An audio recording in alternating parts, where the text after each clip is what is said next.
Well, good afternoon. My name is Brian Degenhardt. I'm the director of the ATSRI Research Institute, and I want to welcome everybody to the New Year's Research Nexus program. I certainly want to acknowledge the work that's been done on the Mesa campus in establishing this program. Dr. Menke and Dr. Roy have done a great job in getting it established, and we're very excited about how it's going to continue to expand our knowledge as we progress through 2020. We're doing our best here on the Kirksville campus to also engage in the Research Nexus program to continue to help build our research community here within AT University.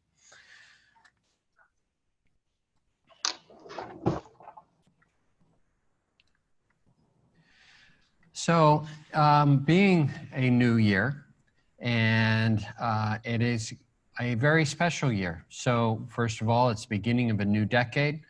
It is also, we are under new leadership. Just over the past few months, we have a new Vice President for Research, Gayla Sublette, who will be making some comments later on in this program. We're also going to be beginning as a university our strategic planning process. And for some people, that's a, oh no, here we go again. But it's really a very exciting time because it gives us an opportunity to really critically look at where we've been and where we need to go. And so that's going to be starting in 2020. And so there is a Roman god, Janus, J-A-N-U-S, who was the god of transitions, of new beginnings. And he's pictured this way because it gives an opportunity to look back and look forward in regards to helping to make sure that we're living the best we can be. And so 2020 is our time of transition, looking back over what we've been and looking forward to what we can become. And so we're going to start this year's Research Nexus looking back over the history of the AT Research Institute. And certainly it won't go into tremendous detail, but over the years, it has evolved. The university has changed. We've learned a lot. And so it's good for us to get an appreciation of where we've been. So as 2020 progresses, we will have a better ability to see where we need to go from here. So today's title is Where We Came From. And that's a little, when I actually looked at the title, kind of scary.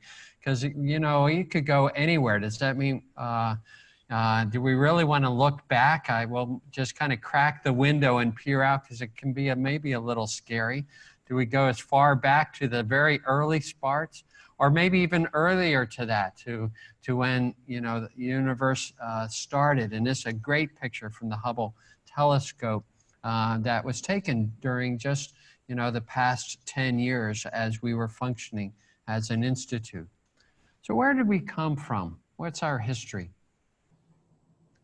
So I can tell you that I had heard that we will have people from the university who are presenting their work in a Beyond Flexner conference that's coming up in the spring. And really, you know, that gives a testament from back in 1910 when Flexner came from Europe to do his evaluation of the medical training programs in the United States, the influence that that moment has had. During that time, AT University, at that time, the American School of Osteopathy existed. It was significantly influenced by Flexner's report. At that time, the whole college was being, the students were trained solely by clinicians.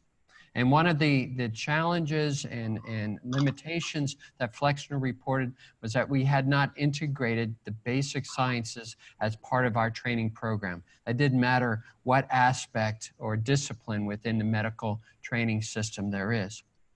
It took Kirksville a generation to begin recruiting and bringing in the basic scientists into our academic programming. And within about 10 years, we had established a robust scientific community here in Kirksville. And so we're talking about just after World War II, 1945, 46. And from then till about 1960, we were very productive in our research activities. In 1961, the college was given or granted an NIH grant to build a major center for research. And in the end, the college did not accept that grant because there was fear by basic scientists that they would not be able to meet the goals of that particular grant. And from that time on, research was isolated primarily to the basic scientists. There was no research really going on within clinical practice here at the Kirksville College of Osteopathic Medicine. And that took us up to our celebrations of our 100th year anniversary. And that was in 1992.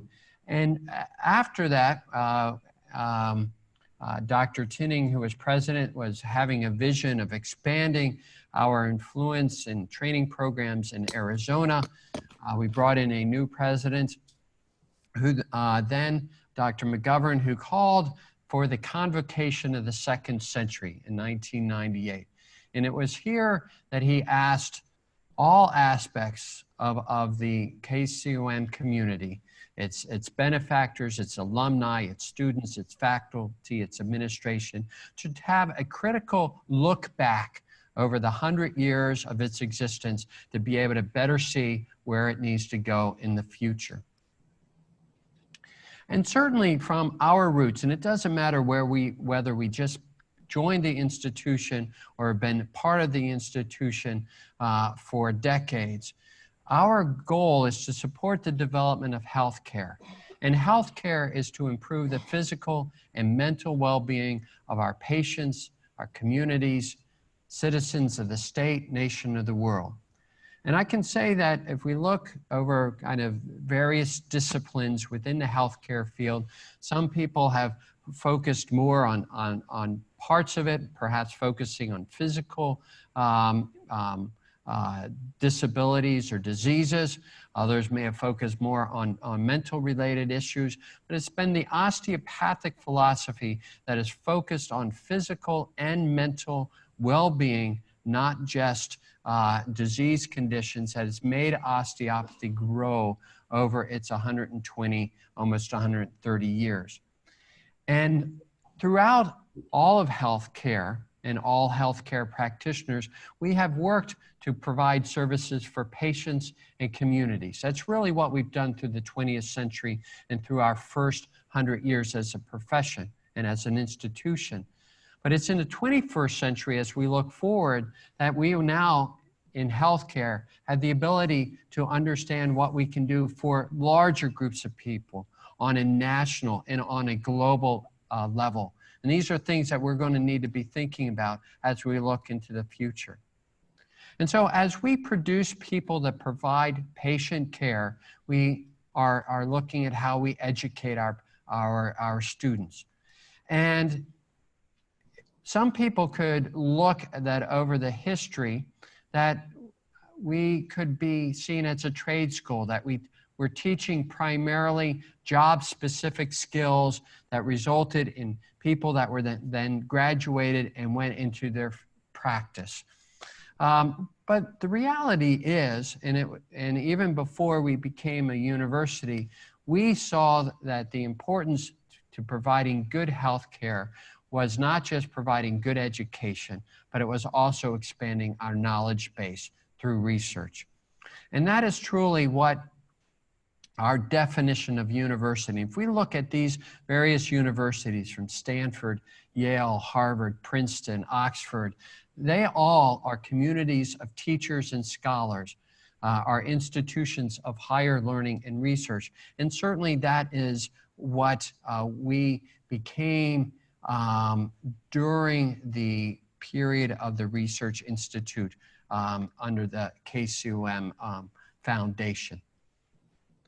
In the 1990s, as we began to grapple with how do we reestablish a vigorous research program within the college, there was the understanding within the United States that it took a long time to take the knowledge we were generating from research, get it into our literature, get it taught to students to impact patient care. In fact, it was almost a generational cycle of knowledge from research for it to impact patient care. And so the idea of trying to short circuit that pathway of going directly from research to the bedside became a very popular idea in the 1990s. And it was from a clinician's perspective that it was just as important for us to go from bedside to the bench. So we are actually completing a loop from research, education, patient care, back to research. And it requires that clinicians engage in a systematic way of observing what they are doing as clinicians, the outcomes of their patients based off of the best scientific evidence of that time, and take that experience back to the research community to participate in that research community to help advance medicine. And so from that convocation in 1998, KCUM decided that it would focus on osteopathic manipulative medicine and family health care, aging health care as their initial primary foci for clinical research within the KCUM organization. From that, they then developed, the Board of Trustees developed established the Strategic Research Fund, which was designed to be seed money for the most promising research proposals within clinical work, and at that time within primary care and osteopathic manipulative medicine.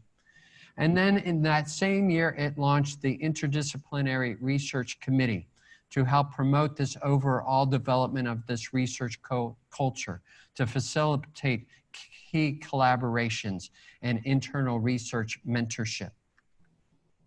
In 1999, they established the Office of Research Support, which is now has grown. It's under its third round of leadership and has become just critical for supporting research within our university. And it was then in 2001 that the ATSRI Research Institute was established.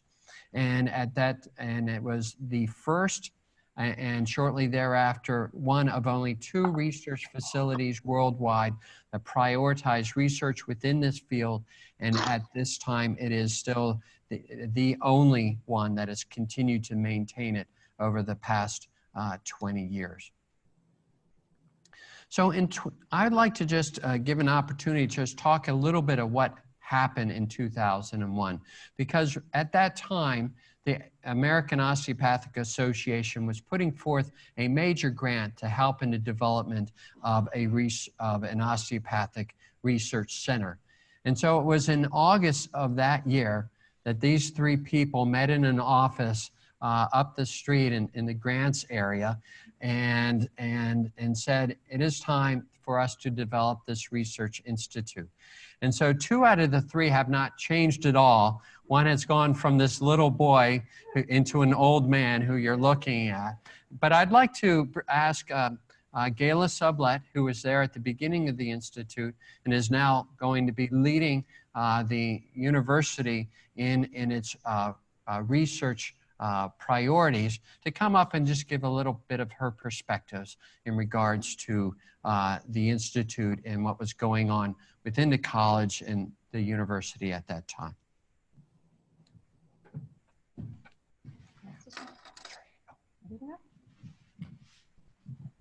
Okay, thank you, Brian. Great to be here, and thank you all for being here today. Yeah, so where did the ATSRI come from? That's the big question. And I'm going to give you my perspective, which so far I think we agree on all the evolution. So back in the late 90s, it was widely felt that the osteopathic profession, including at KCOM, was not really focused enough on osteopathic research. That was a profession-wide feeling. Further, clinical research in general was struggling to get a foothold here at KCOM and at ATSU. So again, early in the 2000s, 2001, the American Osteopathic Association and company held a competition to select one national osteopathic research center to promote promising lines of osteopathic research. The single award went to the University of North Texas Health Science Center, but our leadership at the time decided to establish a similar center here, since KCOM is the founding school and we have a lot of skin in this game. So hence the ATSRI was born. It was born to develop its own lines of osteopathic research. Dr. Degenhardt was then selected to lead the charge. Key startup funding came from HRSA early on. I'm not sure if you remember. And it was to a grant to KCOM that helped develop the infrastructure of the ATSRI. Also, early on, a few years later, an endowment of $2 million has trickled in from the Osteopathic Heritage Foundation, which is a really important part of building the center, the ATSRI. And then KCOM, with support from the ATSRI, was the first osteopathic school to receive the prestigious NIH R25 Research Education Grant, and that grant was to promote evidence-based medicine, especially as it related to osteopathic education and research. So as our university grew from there, so did the ATSRI. So it grew from that original osteopathic center and focus to now having 3 centers. It grew from a primary focus on osteopathic research to now including oral health and community health research, and a few centers in between. So in my mind, the ATSRI has served as, in my mind, an incubator, maybe a safe place for osteopathic research, for clinical research, educational and community-based research. And that's my recollection.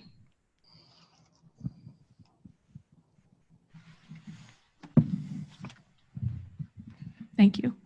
Yeah, thank you, Gayla. Well, it is always good as we get older that we are remembering things the same way. And so you're not going to hear anything different in that summary. In 2001, the Research Institute was established.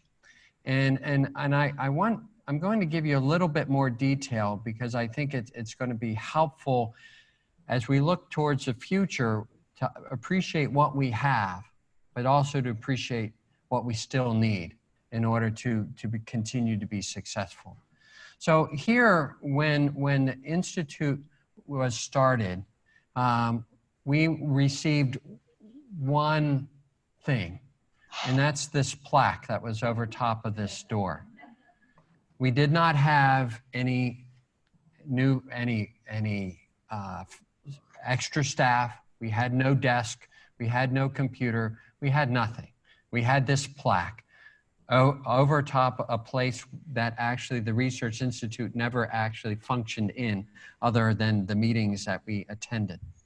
And its mission was to advance patient care and wellness through the development and support of premier osteopathic research. And I want to make it clear that when we use the term osteopathic on this campus, we're not using it in an isolated fashion.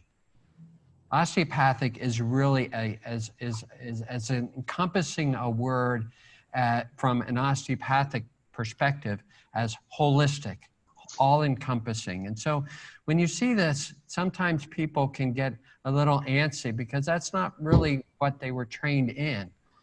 But really, I think all people were trained to provide the best health care that they can, and understand that there is, you know, a variety of levels in which we can interact with our patients physically, emotionally, mentally, and spiritually.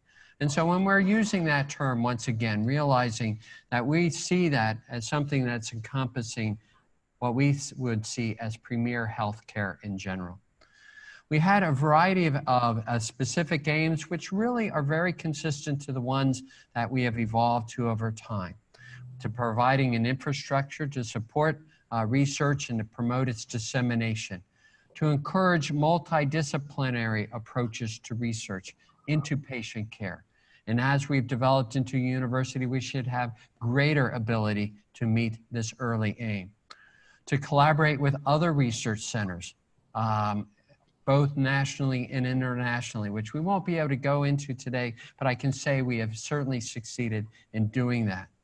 To respond to the clinical research needs of the community, to contribute to the bodies of knowledge, and to serve as a think tank for developing ideas and prioritizing research. And these are things that I can say to today that the Institute functions in doing. It has secured a strong and long-term commitment from the university administration. It has, the administration and the board allowed us to bring on an external board of scientific counselors. And these are internationally respected experts in research to help to provide objective and scientific input to the direction of the Institute. We have prioritized trying to promote synergy between basic scientists and clinical sciences. We've done that within the university as well as across universities. And then lastly, to promote collaborations outside of the university as well. And so, yes, we have strengthened the research culture, but first of all, we had to develop our own language, because when I spoke with the basics scientists in microbiology who has worked a lot within that, when they talked about a research culture, this is what they envisioned, not what we had envisioned as well. So this is where we started. We have the administrative team, we have the external board of scientific counselors, we have the interdisciplinary research committee, all is advising the work we're doing within the Institute, and we developed these two initial centers. These are members of our, who have been members of our external advisory board. If you look over them, you can see that these are amazing people that are well recognized in a variety of areas. The founder of the Texas Back Institute, Major Vert Mooney, who is a medical director of U.S. Spine and Sports, a variety of leaders within the chiropractic arena, Dennis Turker, who is a leading, premier researcher within the field of pain. We had members from industry participate also as advisors. Jay Moskowitz, who at the time was Associate Vice President for Research at Penn State University, had also been head of an office at NIH and brought tremendous amount of perspective. So we've been able to have these people join us and to help give us insights and directions to what we do. So as I mentioned, we first received just this plaque. The second thing we received was a digital camera. And so we did not have a place to actually use it. So we took any room that wasn't being used and began figuring out how we can objectify some of the work that we were doing. We slowly built a methodology. Here we ended up getting an actual room that, as long as we set up and broke down at the same time, we could at least use it on a weekly basis. But we were then expanding our work. We were influencing groups were coming to Kirksville to actually take training using these types of methodology. So we had to find larger spaces. And finally, we were looking for, and were able to receive, let's see, some space. But before I go to that, I just want to make a mention about the other center. So it was the Center for Healthy Aging Research. And Dr. Knoll, who was our geriatrician here in Kirksville, led that center. And he had been doing research for about a decade in the area of pneumonia. And that had been an area of a long history of influence by the osteopathic profession. So we established the osteopathic pneumonia study in the elderly. It was a multi-center study and ended up receiving a major grant, a $1.5 million grant for that study. It occurred throughout the United States. We had 9 different funding agencies that you see with the stars, and we actually had 7 different hospital sites. 3 of them were here at Dallas, Texas, but across the country for what was and still is the most complicated clinical study that the osteopathic profession has done, although it's no longer the largest in regards to the sample size. And from our success from that study, as Gayla had mentioned, we received the Ohio Heritage Foundation Endowed Chair. And through the collaborative work within the university and the OHF, that started as a $4 million endowment, which has really helped to give us a lot of support for the advancement of the Institute. And so as a result, we actually got some space just up from our sign that we had for several years that we pointed to. And all of a sudden, at this time, we became a university. And we joined the ranks of these other major universities for the purpose of training professionals, performing scientific investigation to improve society, and to teach critical thinking and research. And so clearly, when you think about Stanford or Princeton or Oxford or Harvard, we are never going to compete on that level. We have never expected to. But we have a place as a university within that arena. And we'll talk about that as we look at one of our previous strategic plans. So we grew from just 2 centers to 4 centers. We added a center for mechanistic studies to help have a place for basic scientists to get involved and collaborate with the clinical research going on. And then a center for research training, because we know we got to grow our infrastructure. As the university continued to grow and we changed to new leadership under Dr. Magruder, we then established our Center for Osteopathic Clinical Outcome Studies, because there was a lot of clinical outcome research occurring on the Mesa campus, particularly within ASHES. And so we wanted to find ways to try to help support and facilitate that work. So we had this group, but as any university goes, personnel changes, and as a result, our interests change. And so we began to wax and wane with the titles and the types of centers in order to leverage the resources that we had at any step along the way. And so right now we had a center for research training, which Center for Clinical Research Support and Education. And we never got good grounding with that. And so that evolved into, I'm sorry, the change was that our Center for Healthy Aging and Primary Care, Dr. Knoll left the university, and that brought in our clinical outcomes study center. And then shortly after that, we found that we weren't getting good traction with the Center for Clinical Research Support and Education. That was something that the Office of Research Support was managing to support the research, not as a line of research.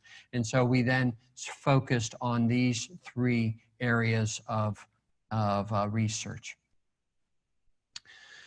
We also began establishing important programming. We developed the Interdisciplinary Biomedical Research Symposium, and we did that first by reaching out to other collaborators. We looked at Truman State University to participate, and these were all part of the people that we had around the table to help envision what this research symposium could become.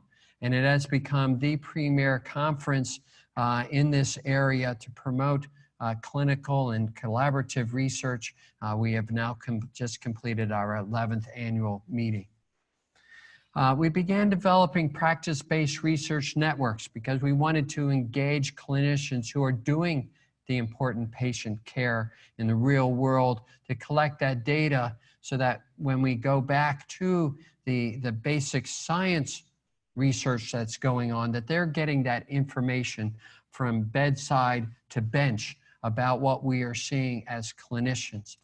And the first one that we promoted was DO TouchNet, standing for Doctors of Osteopathy treating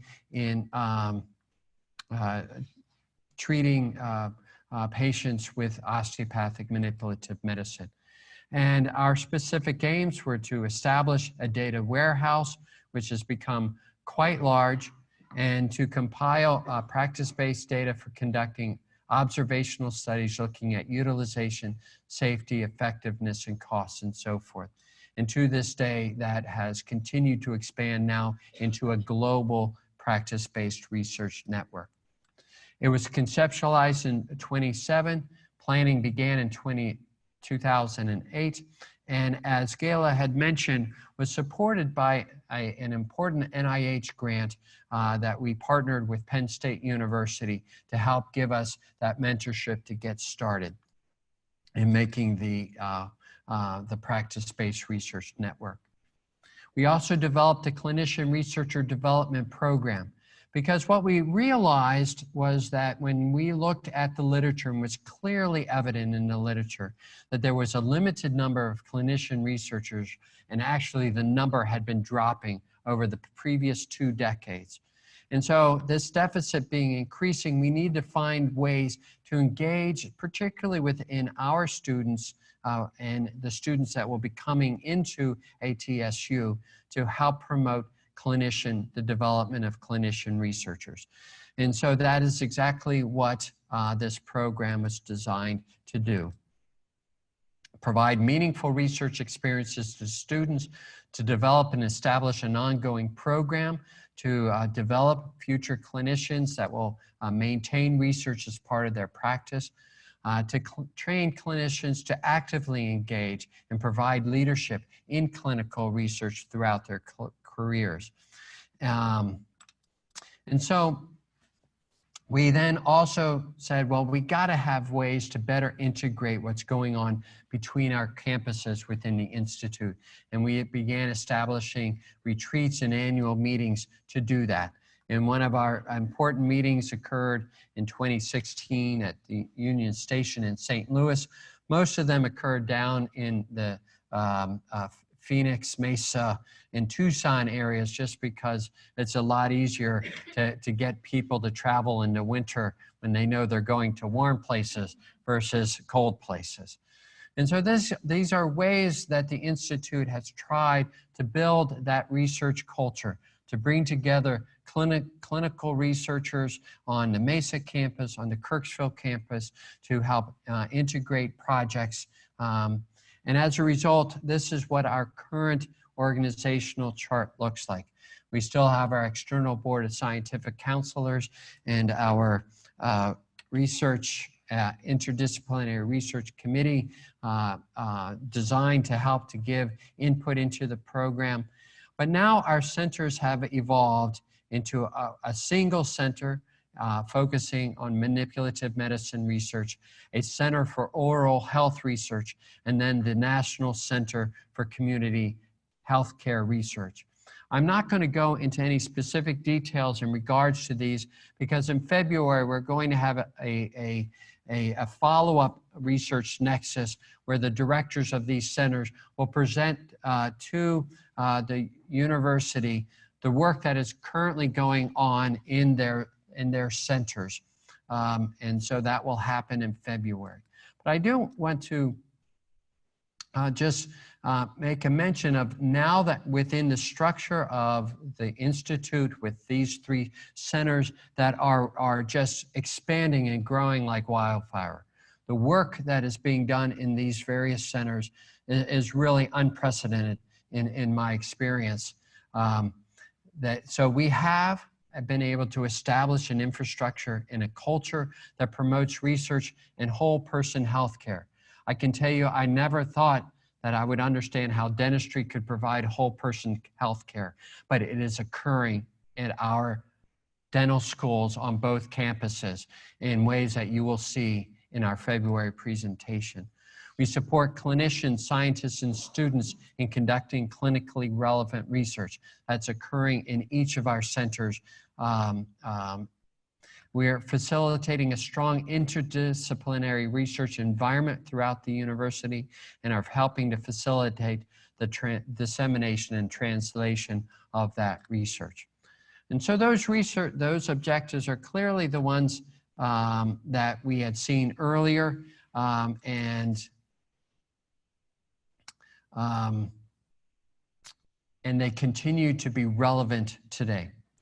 So just as a brief comment about the Center for Oral Health Research, it established its inaugural scientific symposium in 2017. There were over 150 attendees to that, and they are going to be having another one in February. On this campus, a new laboratory was able to be established for looking at the vertical transmission of caries and remineralization of dentin. And when we look at the National Center for Community Health Research, that came out of work that is really ingrained in the identity of SOMA in providing the best services for the underserved. And they've reached out and has become a partner with the National Center for the National Association for Community Health Centers, and has really become a national leader, recognized at CDC and in other major areas in doing very important research to help advance healthcare for the underserved. And I'm very excited to hear their update in February as well. So the recommendations that we have consistently gotten from our external board of scientific councils are to keep focus. And that is what we have done, and that is what we are planning to do as we enter into our new round of strategic planning. As we begin, we've looked to the past, now we're going to begin in this upcoming year to look forward under the leadership of our administration. Needing to sustain priorities. Over the last 20 years, the Research Institute has looked at what are our Institute's priorities and has tried to make changes as the university changed and matured to help make sure that we are providing resources to those priorities. And right now, our centers are clearly growing and are doing tremendous research, but we have never tried to be isolated to just those centers. We are always looking for people, if they are interested in developing new centers, to get on board, looking at from educational research, looking at research in the neurosciences and so forth. And so it's just a matter of having a group of people who are willing to keep focus and sustain a priority around a particular area to become a research center within the Institute. We want to continue to build infrastructure. We clearly are in need of continuing to grow space. We're always on both campuses now limited in the space to do the research that we have, and to build strategic partnerships so we can improve our productivity, improve collaboration, and certainly I can guarantee you under the leadership of Gayla, who has led a tremendous grants program over the last 20 to 30 years, she is going to certainly help us become much more productive in taking what we've done very well and being able to compete for national funding that we deserve. So would you tell me, please, which way I ought to go from here? Well, that depends a good deal on where you want to get to. I don't much care where, then it really doesn't matter which way you go. So long as I get somewhere, oh, you're sure to do that if you only walk long enough. This is not what we want strategic planning to come up with. We need to have the focus that has been part of the Institute and part of the guidance of our external advisors from the very beginning of the Institute. And so we ask people to get engaged and know that there is a place for you to participate in clinical research within the A.T. Still Research Institute. We're wanting people to think out of the box, to be creative, to find new ways to advance this university within its research requirement. And the Institute is always available to try to find experience and resources to help people find an easy path to meet their goals and their dreams and their desires. So with that, I would like to offer an opportunity for some questions, and so I might clarify anything that might not have been as clear as I would have hoped, and then help us to then see where we go from here. So are there any questions?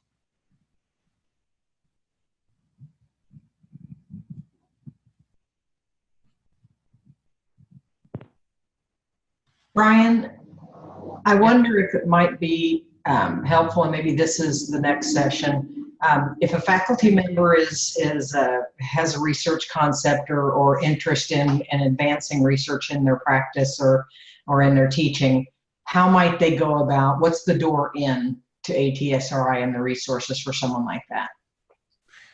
Okay, so just to make sure I understand the question. So we're talking about a clinician who is part of the university? Yes, a clinical faculty member or a faculty member anywhere within the institution that's got a research idea and interest, but is a bit lost on either how to approach or what resources.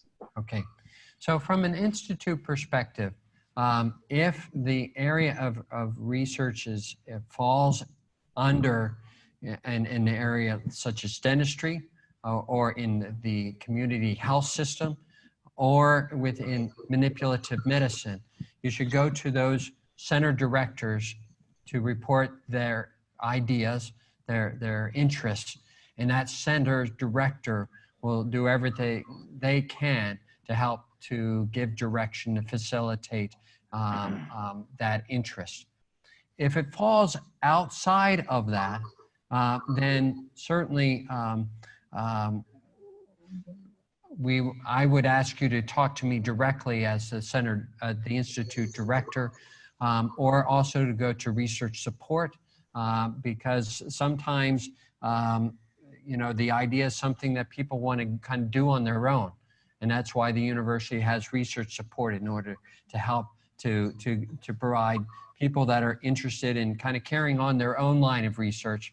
But for those that are wanting to collaborate and so forth, particularly within the clinical arena, that's where the Research Institute's niche is.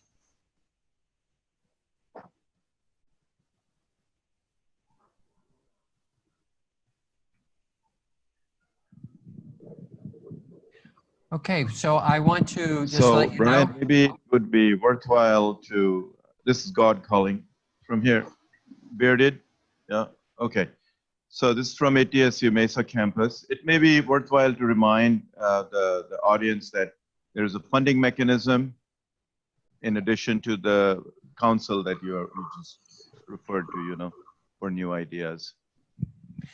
Yeah, so the University Board of Trustees have an annual funding mechanisms, and that is coming up this spring. The announcement will be coming out probably shortly, and with a submission date of generally April 1. Right. And these are intended to help people get started. So research support helps to give some resources in the preparation of those grants. And then in the review process, it also helps to give constructive feedback to help people develop their research ideas as well. So thank you, Inder, for representing that and making sure people are aware of that. Any other questions?